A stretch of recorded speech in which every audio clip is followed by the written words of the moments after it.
مادرم یک عروسک از مغازه دست دوم فروشی برایم خرید که دانشجوی پرستاری بود. به عنوان هدیه تولدم خرید. من اون موقع اسمم دونا بود. عروسک را خیلی دوست داشتم و در آپارتمان مشترک خود و دوستش آنجی نگهداری میکرد. اما خیلی زود ماهیت عجیب عروسک برای آنها آشکار گردید و اتفاقات عجیب برای آنها رخ داد. عروسک آنابل در ابتدا کارهای کوچکی مانند تکان دادن دستهایش و افتادن از روی صندلی به زمین انجام میداد که من و آنجی می توانستیم آن را توجیه کنیم. اما کم کم این حرکت‌ها آسایش یافتند تا جایی که این عروسک کارهایی انجام داد که از توجیه به دور بود و طولی نکشید که همواره از کنترل خارج شد. او لو نزدیکترین دوست من و آنجی نسبت به عروسک بدبین بود و حس می کردیم این عروسک توسط روح تسخیر شده است.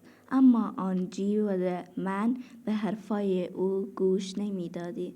می گفتند این فقط یک عروسک است تا اینکه داستان و وحشتناکتر از تصورات من می شود. من و آنجی گاهی با به جایی وسایل خانه روبرو می شوند. من گاهی نیز نامه‌هایی را با دستخط بچگانه یافت می کردم. یادداشت پیامی متفاوت داشت. به لو کمک کن که به ما کمک کن. اما گمان نمی کردم کار عروسک باشد تا روزی که من متوجه خون روی دستهای عروسک شدم. عروسک در جاهای خود روی تخت قرار داشت، اما لکه‌های قرمزی روی دستهایش نظر من را جلب کرد. من به طرف عروسک رفتم و دریافتن مایع قرمز رنگ در آوردم. خود عروسک بیرون می آمد. دیگر قضیه عروسک جدی شد. من و دخترها از یک مدیرعامل احضار کننده روح کمک گرفتیم. مدیر روم بعد از یک جلسه احضار روح به آنها گفت جسد دختری به نام آنابل هیزگری در زیر زمین آپارتمان آنها دفن است. روح آنابل با دیدن عروسک به آن علاقه‌مند گردید و آن را تسخیر نموده است. دخترها با شنیدن داستان آنابل دلشا به حال دختر مرده سوخت و تصمیم گرفتند که عروسک را نگه دارند. اما داستان وحشتناک انگیز برای من اتفاق افتاد که مجبور شدم دوباره از کسی کمک بگیرم. روزی من و دوستانم لو به خانه آنها رفته بودیم که شب از خوابی عمیقی بیدار می شوند. اما توانایی حرکت نداشت.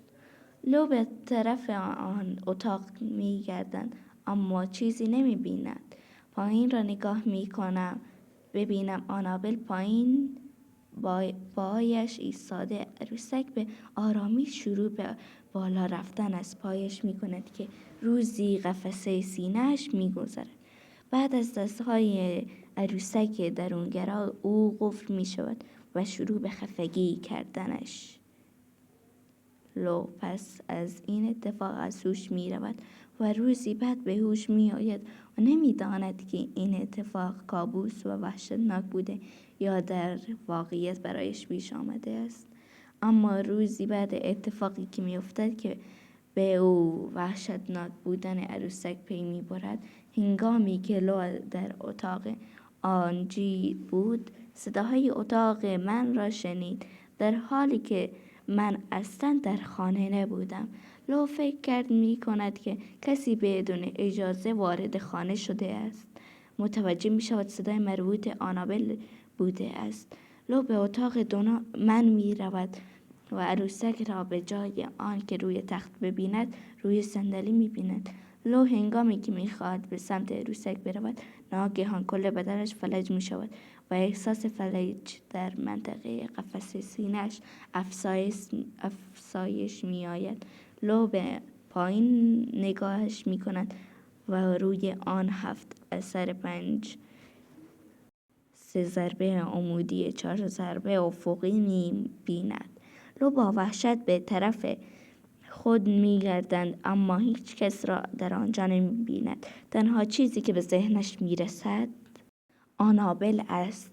آثار خراش روی بدن لو را همه می توانستند مشاهده نمایند، اما این خراش ها در طی روز به شکل عجیبی خوب شد. دیگر اثری از آن باقی نماند، در حالی که جای پنجه ها همگی داغ و سوزان بودند. بار دیگر دختر به فکر چاره افتاد و این بار از یک کشیش به نام پدر. هنگام کمک گرفتن از این کشیش به آنها گفت این موضوع مربوط به ارواح است و به قدرتی بالاتر نیاز دارد. آنها به اد و لورن، زن و شوهری که مانند شکارچیان ارواح بودند، تماس گرفتند و به این موضوع پی بردند که عروسک آنابل روح شیطانی و غیر انسانی دارد.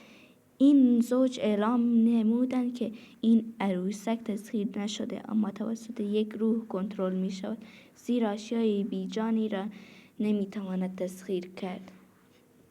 اقامت زوج وارد به موقع بودند، زیرا اگر کارهای آنابل ادامه داشت می توانست موجودات را به مرگ و عزای خانه را شود.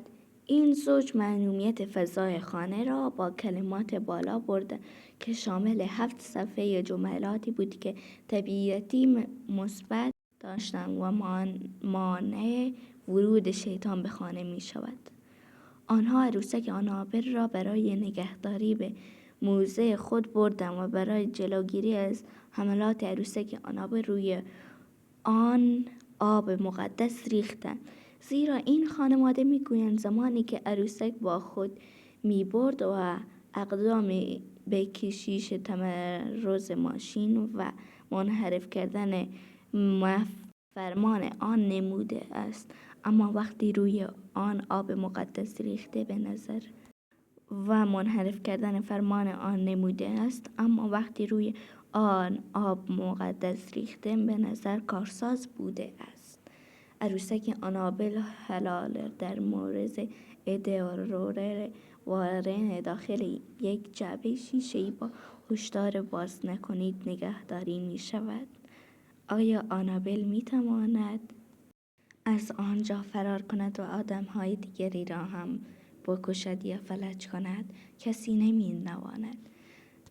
اگر شما هم ویدیوهای بیشتری می خواهید، لایک و کامنت کنید. اون زنگوله زیر هم بزنید تا اگر ویدیوی جدید ساختم شما اولین نفری باشید که آن را می بینید. سابسکرایب یادتون نره. خداحافظ.